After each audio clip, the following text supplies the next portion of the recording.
Samantala, posibleng malapitan ng mabaril ng maliit na kalibre ng baril ang biktimang namatay sa Silverio Compound Dispersal noong Lunes base sa autopsy report ng NBI. Sabi ng DILG, mahahabang armas ang dala ng pulis. Pero sa video ng News 5, may nahuli kaming pulis na bumaril ng pistola. Ang mga kaanak naman ng biktima, pinaninindigang mga pulis ang nakapatay.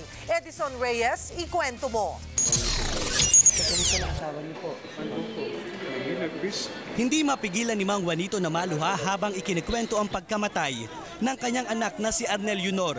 3 araw bago ang libing ng biktima, nagsadya sa NBI ang pamilya para tiyaking uusad ang kaso. Hindi kami nakakatulog na maayos. Hindi naman dapat sa bala nila anuhin.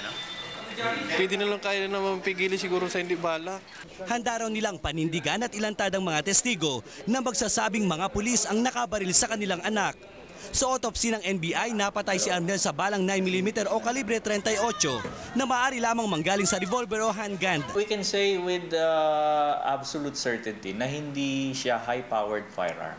Lusot ang mga pulis dito dahil armado ng mahabang baril ang SWAT na sumagupa sa mga residente. Pero sa video ng demolisyon ng News 5, makikita ang isang pulis na armado ng handgun na bumabaril sa mga residente.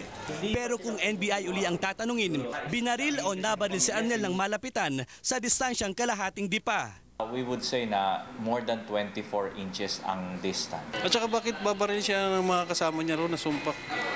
Wala akong kagalit ang anak ko. Siyempre, mga pulis po yun. Sila lang naman yung baril eh. Lumalabas din sa NBI autopsy na isang tama sa noo na tumagos sa likurang ulo ang ikinamatay ni Arnel.